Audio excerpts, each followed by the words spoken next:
నమస్తే అండి. నమస్తే సార్. దావోస్ పర్యటన అద్భుతంగా జరిగింది. కాగ్నిజెంట్ వస్తుంది ఏపీకి, విశాఖపట్నం ఆర్థిక రాజధానిగా అభివృద్ధి చెందబోతుంది అనడానికి ఇదొక తార్కాణం. ఎందుకంటే ఆల్రెడీ టీసీఎస్, మైక్రోసాఫ్ట్ కూడా విశాఖపట్నం వస్తుందన్నారు. ఇప్పుడు కాగ్నిజెంట్ ఓకే అయింది. ప్రపంచ దిగ్గజ సంస్థలు ఈ మూడు కనుక ఏపీలో అడుగుపెట్టిన తర్వాత జరగబోయే అద్భుతాలు మనం ఎన్నో ఇంకా చూడబోతున్నాం అనేది లోకేష్ గారు చెప్తున్నారు. ఈ ప్రపంచ దిగ్గజ సంస్థలు దావోస్లో ఓకే చేసుకొని వచ్చారు లోకేష్ గారు ఒక పక్కన.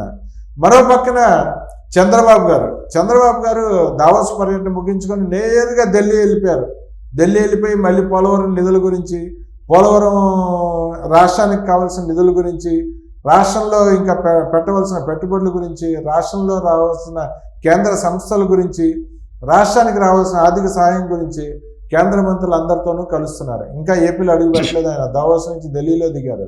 ఒక పక్కన లోకేష్ గారి బర్త్డే దావోస్లోనే జరిగిపోయింది. దావోస్లోనే ఆయన మొత్తం బిజీ షెడ్యూల్లో జరిగిపోయింది. ఈ నాయకులు ఇలా కష్టపడుతున్నారు. మరో పక్కన పవన్ కళ్యాణ్ గారు చూస్తున్నారు రాష్ట్రంలో ఎలా తిరుగుతున్నారు. జగన్మోహన్ రెడ్డి ఎక్కడ?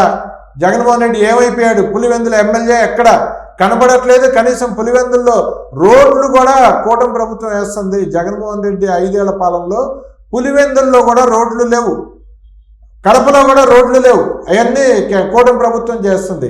జగన్మోహన్ రెడ్డి ఎక్కడా? ఏం చెప్తారు? మొహం జల్లకి వెళ్ళిపోయింటాడు సార్. ఓకే, ఇప్పుడు నా ఇంటి పారి కూడా నేను కట్టలేక డబ్బులు ఎవరో పాములు వచ్చాయని చెప్తాను. పక్కనోడు ఎవడు వచ్చి కడతాడు అనుకో, నేను ఆ ఇంట్లో ఉండడం ఎందుకు ఇంకా? సో ఆయన ఆ పులివెందుల్లో డెవలప్మెంట్ చేయడానికి ఇప్పుడు కూటమి ప్రభుత్వం వచ్చి డెవలప్ చేస్తుంది. అక్కడ అసలే యుగో ఎక్కువ, మెంటల్ మించింది ఉండదు. అది యుగో ఎక్కువ ఆయనకి. ఏడిపోయినాడు, మొహం చల్లకుండా వెళ్ళిపోయినాడు.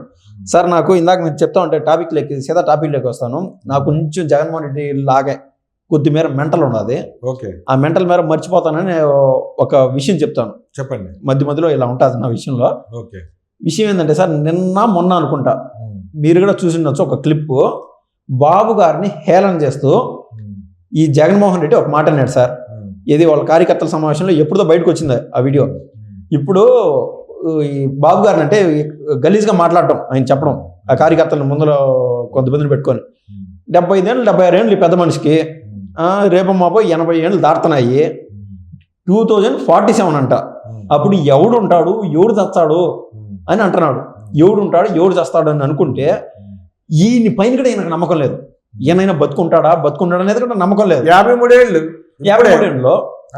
ఇప్పుడు 2047 జగన్మోహన్ రెడ్డి బతుకుంటాడా? అదే కదా సార్. అంటే నేను బతుకును అని నా దగ్గర ఇప్పుడు ఒక 30 కోట్ల డబ్బులు ఉంటాయి అనుకోండి. ఈ రోజు నుంచి దాన్ని కరగబెడతానే ఉంటే ఒకవేళ నేను 2-3 ఏళ్ళు ఖాళీ చేసేస్తాను, నా లైఫ్ టైం ఇంకొక 10 ఏళ్ళు ఉంటుంది. మళ్ళీ ఏం అడక తినాలా నేను? మీరు చెప్పండి. అది సో అట్లాంటిది రాష్ట్ర ప్రజలు బాధ్యతాయుతంగా ఒక సీఎం చేతిలో ఒక తండ్రి లాంటి స్థానం ఇచ్చి కూర్చొని పెడితే రేపో మొన్నాడో ఎవడు ఉంటాడో ఎవడు చచ్చాడో అనే ఆలోచన లేని సార్ అది. బాబు గారికి నిజంగా జగన్మోహన్ రెడ్డి దాంట్లో కూడా ఒక పాయింటే. బాబు గారికి 80 ఏళ్ళు డ్యూరేషన్ ఎట్లుంటుంది చెప్పలేము, కానీ ఆయన ఆలోచన అంతా రాష్ట్రం పైనే ఉంటుంది. మీరు చెప్పింది ఏంటంటే నాకు ఒకటి గుర్తుకు వస్తుందండి సార్. మా తాతగారి హయాంలో మా ఇంటి పెరట్లో ఒక జామ చెట్టు, ఒక మామిడి చెట్టు వేస్తున్నాయి. అవును, మా తాతగారు చనిపోయి దాదాపు 35 సంవత్సరాలు అయిపోయింది. ఓకే, మా తాతగారు చనిపోయి ఇప్పటికీ మేము ఆ మామిడి పళ్ళును జామ పళ్ళు తింటూనే ఉన్నాం. మామిడి పళ్ళు తింటూనే ఉన్నాం. మా నాన్నగారి తరం వెళ్ళిపోయింది, ఇప్పుడు మా తరం వస్తుంది. సో అంటే ఇక అభివృద్ధి జరిగినాక ఫలాలు ముందు రోజుల్లో ప్రజలు తింటూనే ఉంటారు. అంతే కదా సార్. ప్రజలు కానీ యువత కానీ. ఇప్పుడు జగన్మోహన్ రెడ్డి బతికుంటే ఎవరికి కావాలి, చచ్చిపోతే ఎవరికి కావాలండి? ఎవరికి కావాలి సార్? ఎవరికి కావాలి? ఇప్పుడు మీరు చెప్పిన దాంట్లోనే ఏదైతే మీరు 2 చెట్లు ఉన్నాయి, మేము నా తరాల వాళ్ళు కూడా పనిచేస్తుందని, మీ తరాల వాళ్ళతో మీకు గొడవలు ఉండొచ్చు, గొడవలు ఉండకపోవచ్చు, ఏదైనా సిచ్యువేషన్ మనం చెప్పలేం. లేకున్నా మీ తరాల వాళ్ళు నువ్వు చేసిన మంచి పనిని ఎప్పటికీ గుర్తుపెట్టుకుంటారు. ఆ ముసలోడు ఇది చేసి చచ్చిపోయినాడు లేరా, మా నాయన ఇది చేసినాడు, ఇట్లా అనుకుంటారు. వాస్తవంగా మీరు ఎట్లాంటి వాళ్ళైనా కావచ్చు, మంచి చేసినా చెడ్డ చేసినా తరాలకు మనం ఏమందించాం అనేది ప్రాముఖ్యంలోకి వస్తుంది. అంత హీనమానంగా 2047 అంట డాక్యుమెంట్ అంట. బాబు గారు ఇప్పుడు ఏదైతే కాళ్ళకు బలపం కట్టుకొని తిరుగుతున్నాడు ఇవాళ, ఈ వయసులో ఆయన తిరిగే పని లేదు. ఈ జగన్మోహన్ రెడ్డి మంచి సలహాలు ఇస్తున్నాడు సాక్షాత్ బాబు గారికి. అయ్యా బాబు గారు మీరు ప్రశాంతంగా ఉన్నాడు స్వామి, నేను కూడా అదే కోరుకున్నాను జగన్మోహన్ రెడ్డి చెప్పినట్టు. అట్లా లేడు బాబు గారు. మనం చెప్పినా ఈయన పరిస్థితిలో లేడు. 1999లో సార్ టోటల్ సబ్జెక్ట్ డీవియేషన్ నాకు ఈ టైం అయితే ఇవ్వండి నేను చెప్తున్నాను. 1999లో బాబు గారు హైదరాబాద్లో ఏదైతే ఇదే బిల్ గేట్స్ వీళ్ళని కలిసి ఆడ ఇదొక పెద్ద కంపెనీ పెట్టాడో అప్పటి నుంచి హైదరాబాద్ బూమ్ అయిపోయింది. బాబు గారు ఏదైతే కలగన్నాడో 2020 విజన్ అని సక్రమంగా ఫుల్ఫిల్ అయిపోయింది సార్. దేశంలో కల తలసరి ఆదాయం ఎవరి ద్వారా ఎక్కువ ఉన్నదంటే తెలంగాణ ఓడితే, హైదరాబాద్ ఓడితే. బాబు గారు చేసిన ఆలోచన దాని ఫలం 2020కి అక్షరాలు దక్కింది. మధ్యలో బాబు గారు సీఎంగా లేకుండా ఎన్ని టర్మ్స్ అయిపోయింది సార్ 1999 నుంచి 2020 వరకు. కానీ ఆయన పనిచేసిన కొద్ది టర్మ్స్లోనే సీఎంగా మిగిలిన వాళ్ళు కాకులు కత్తలు మాత్రం వేరే వాళ్ళు పాలించారు. ఆ టైంలో బాబు గారు ఉంటే ఇండియా లెవెల్లో హైదరాబాద్ ఇంకో రేంజ్లో ఉండేది. ఆ కొద్ది టైంలో కూడా ఆయన విజన్ ఫుల్ఫిల్ అయిపోయింది 2020 అని. సో ఇప్పుడు 2047కి మన తలసరి ఆదాయం ఈ రేంజ్లో ఉండాలా, ప్రపంచంలో కల ఆంధ్ర నెంబర్ 1లో ఉండాలని ఆయన కలగన్నాడు. నేను ఉన్నా లేకుండా నా రాష్ట్ర ప్రజలు నన్ను, నా తెలుగు ప్రజలు ఇంత అభిమానించారు. నేను జైల్లో ఉంటే దేశ విదేశాల్లో ప్రపంచం అంతా రోడ్లపైకి వచ్చారు సాఫ్ట్వేర్ ఇంజనీర్స్. నేను వీళ్లకు రుణపడి ఉన్నాను అని చెప్పి వీళ్ళ కోసం ఏదో చేయాలని అనుక్షణం తపన పడుతున్నాడు. ఇప్పుడు టాపిక్ వస్తున్నా సార్, మీరు చెప్పినట్లు ఈ యొక్క ఇడ్లీ బండోళ్ళు, ఈ యొక్క చైనా వాళ్ళు ఉంటారు కదా సార్, నూడిల్స్ బండోళ్ళు, ఈ చేపల మార్కెట్లో ఈ చేపలు ఇస్తూ ఉంటారు కదా సార్, ఇట్టాటోళ్ళని తీసుకొచ్చి ఈయన ఏం చేశాడంటే జగన్మోహన్ రెడ్డి గతంలో కొన్ని లక్షల కోట్లు, 14 లక్షలు సిగ్గుగా ఉండాలా, 14 లక్షలు కాదు 1,40,000 కోట్లు చెప్పింటే బాగా కష్టపడినాడు రా స్వామి అని ఎవడైనా ఆలోచన ఉంటుంది. అది ఉండదు. నక్కకి నాగలోకం తేడా చూపిస్తారు సాక్షివాడు జగన్మోహన్ రెడ్డి అనేవాళ్ళు. 14 లక్షల కోట్లు అన్నాడు. అది ఎట్టపోయినా ఏమో నాకు తెలియదు. కానీ అయితే ఓడు మళ్ళీ ఆయన గుడ్ అమర్నాథని ఆయన మళ్ళీ మీడియా సమావేశాల్లో పెట్టి నిజంగా 14 లక్షల కోట్లు నేను ఒక అబద్ధం చెప్తాను బా, దాన్ని నమ్మించడానికి దాంట్లో నేను దాన్ని బిగ్ బాస్లో మాత్రం దాంట్లో ఇన్వాల్వ్ అయిపోతాను. నేను ఇదే నిజం అనే ఆ ఊహాలోకంలో ఉండిపోతా. దానికి తోడు నాకు ఎనర్జీ సాక్షి అనేది ఇస్తుంది. సో గత వైసీపీ ప్రభుత్వం అంతా ఈ యొక్క రియాలిటీ షోలో ఉన్నారు. నిజంగా 14 లక్షల కోట్లు పెట్టుబడులు వచ్చాయని స్వయంగా వాళ్ళు నమ్మినారు, వాళ్ళు ఫిక్స్ అయిపోయినారు. దాన్ని ప్రజల్లో పోయి గర్వంగా పోయినారు. ఇప్పుడు బాబు గారి శాంపుల్ ఎగ్జాంపుల్ చూసుకోండి. ప్రజల దగ్గర డూపు కొట్టేది ఉండదు. ఈ క్షణాన డూపు కొట్టుకుంటాము, నిజాలు చెప్తున్నాము అనేది బాబు గారి పైన అభిమానంతో నా బొట్టోళ్ళు చెప్తారు. కానీ బాబు గారు ఏం చేస్తున్నారు, వచ్చి ఇక్కడ మీడియా సమావేశం పెట్టి మేము అది తెచ్చాము ఇది తెచ్చాము, ఏం సొల్లు మాటలు చెప్పట్లేదు సార్. ఉన్నది నేను చెప్తున్నాను. ఎక్కడున్నాడు బాబు గారు? వచ్చినాడు ఢిల్లీ పోయినాడు. అక్కడ మోడీ గారు కావచ్చు, అనేక మంది సెంట్రల్ మినిస్టర్ ఉంటారు కదా, అక్కడ పోయి బాబు గారు ఏ పెట్టుబడులు తేలన్నాడు అయితే వాళ్ళ ముందు మొహం చూపించగలుగుతాడా? వాస్తవంగా దావోసు పోయి ఇచ్చాము కదా బా, ఏం తెచ్చామని వాళ్ళు అడిగిన అనుకున్నాయని మానసికంగా మనిషి మాట్లాడేదానికి కూడా హక్కు ఉండదు. బాబు గారు అక్కడ పోయినాడు. ఎందుకు? అక్కడ ఎక్కడైతే కొన్ని ఎంఓయూలు చేసుకొని వచ్చారో, కొంతమందితో మాట్లాడుకొని వచ్చాడో పెద్ద పెద్ద కంపెనీలతో, దానికి అనుగుణంగా ఇక్కడ మౌలిక సదుపాయాలు కావచ్చు, అదేవిధంగా మన ఇప్పుడు విద్యుత్తుకు సంబంధించి మనం ఒక రాయితీ ఇస్తాం. గ్రీన్ ఎనర్జీ అని కాదు, నేనంటే ఏంటంటే పలానా కంపెనీస్ ఇక్కడికి వస్తాయనుకోండి, ఒక విద్యుత్తుకు సంబంధించి కావచ్చు, ఒక వాటర్ ఫెసిలిటీ కావచ్చు, కొన్ని అనుబంధ పరిశ్రమలు కావచ్చు, వాటికి అంత పెట్టుబడి పెట్టలేనప్పుడు గవర్నమెంట్ కాస్త ఎనర్జీ ఇవ్వాలి, వాళ్ళకి రాయితీలు ఇవ్వాలా. సార్ మేము ఈ మాదిరి వాళ్ళు మా నుంచి ఇది ఆశిస్తున్నారు, నేనైతే మాట ఇచ్చేసి వచ్చిన్నాను, మా రాష్ట్రం నుంచి మాకు డెవలప్మెంట్ అనేది కావాలా, కానీ మా రాష్ట్ర స్థాయి, మా రాష్ట్ర శక్తి ఇంతే అండి, దీనికి మేము 30% మేర వాళ్ళకి రాయితీ ఇస్తున్నాము, ఇంకొక 7-8%, 10% మీ కేంద్ర సహకారంగా ఉంటే బాగుంటుందని అక్కడ ఏదైతే కంపెనీలతో మాట్లాడుకొని వచ్చినాడో డైరెక్ట్గా ఆడు ఇన్వాల్వ్ అయ్యి ఢిల్లీలో ఆ విషయం పైన పనిలోనే ఉన్నాడు. కానీ ఇక్కడికి వచ్చి డూప్ ఏం కొట్లా. అది సార్, అది బాబు గారు ఆలోచన ఆ విధంగా ఉన్నది. స్వయం లోకేష్ బాబు గారు చూడండి, బర్త్డే పూట కూడా ఆడ దావోస్లో స్విట్జర్లాండ్ దావోస్లో ఈయన అన్నాడు గుడ్ అమర్నాథ్, ఎముకలు కొరికే చలిలో స్నానం చేయము, దాన్ని మేము ఆడికి పోయినామంటే గొప్ప సంగతి, దుప్పటి కప్పుకున్నాము, ఆడికి పోయినామంటే గొప్ప సంగతి. మన రాష్ట్రం నుంచి దావోస్లో ఒకటి అడుగు పెట్టాలన్నా మేము హీరోలు అడుగు పెట్టామని చెప్పినాడు గర్వంగా. ఏం చేసుకొచ్చామరా అంటే చెప్పలా. అటువంటి టైంలో అందరూ జాగింగ్ చేసే సమయం ఏది, అక్కడైతే 7:30-8 గంటలు అంటే ఆల్మోస్ట్ సన్ రైజ్కి కొంచెం ముందు జాగింగ్కి వెళ్తారు. ఇది అంటే ఉన్నది 4 రోజుల టైము. ఎక్కువ మంది పారిశ్రామికవేత్తలతో మాట్లాడాలంటే ట్రాఫిక్ జామ్ అయింది. ఆ వీడియో క్లిప్ కావాలంటే మీరు యూట్యూబ్ చూడండి ఉంది. ఇట్లా గాలి వస్తానే ఉంటుంది సార్. అంటే మనం డోర్ తెరిస్తే ఆ పొగ వస్తానే ఉంటుంది ఆ మంచుకి.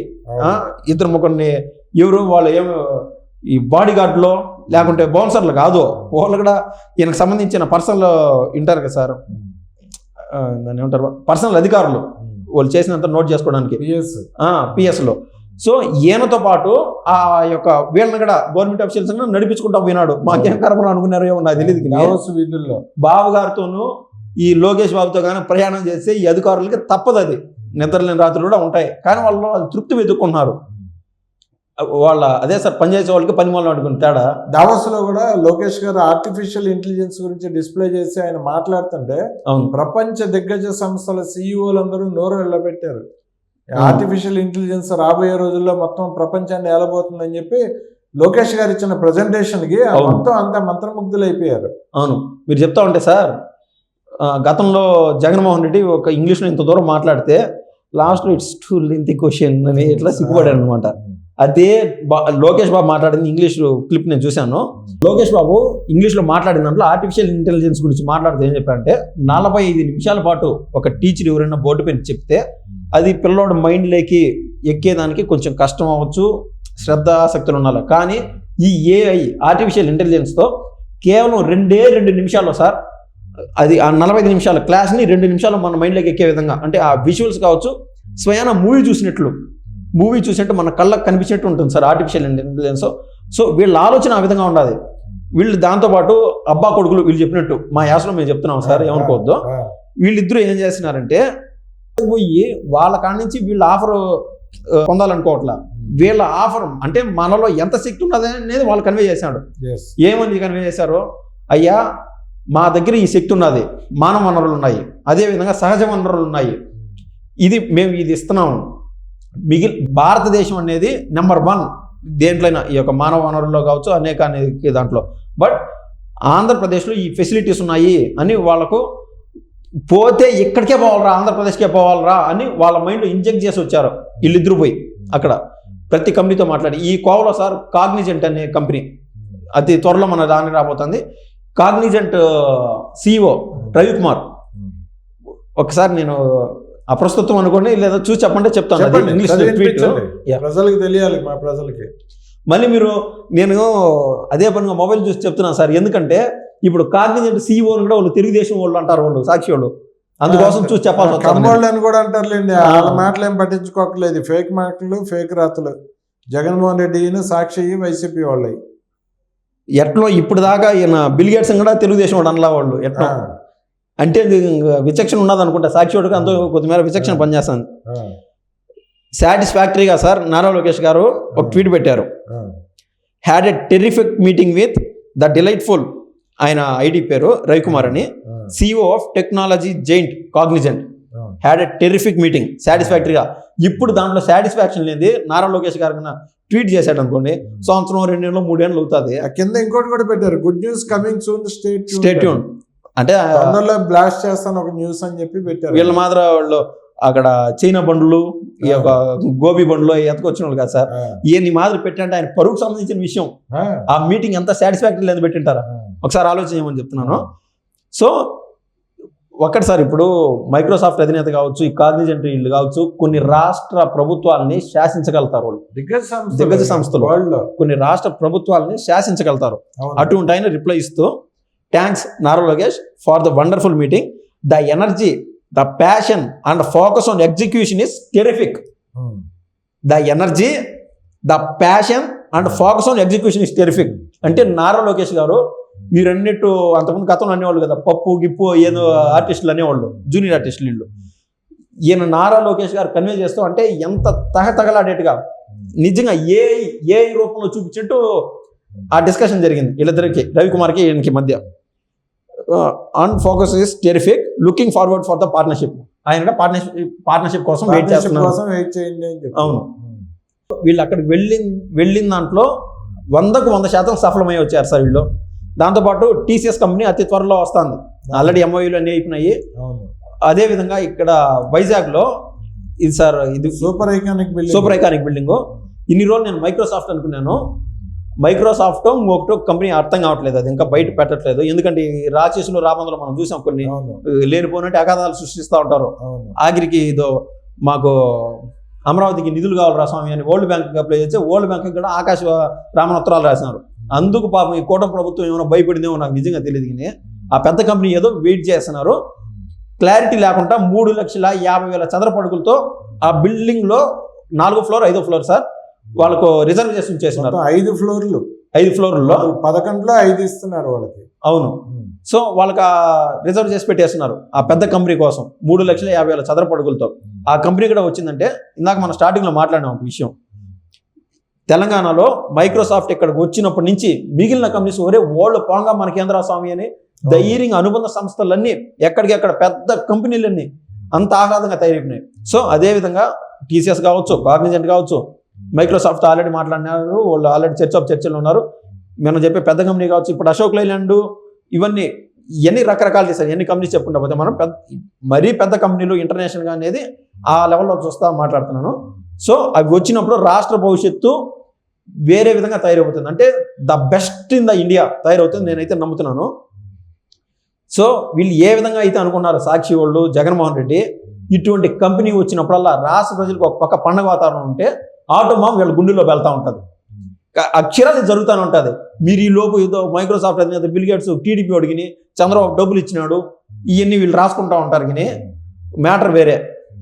సో ఓకే, ఒక పక్కన బిల్ గేట్స్ చంద్రబాబు గారితో మీటింగ్ అయింది దావోస్లో. ఇన్ని కంపెనీలు వస్తున్నాయి. ఒక పక్కన కాగ్నిజెంట్ అయింది, మరో పక్కన టీసీఎస్, మరో పక్కన మైక్రోసాఫ్ట్, ఇంకా కంపెనీస్ విశాఖపట్నం వస్తున్నాయి. ఆర్థిక రాజధానిగా విశాఖపట్నం విరాజిల్లబోతుంది.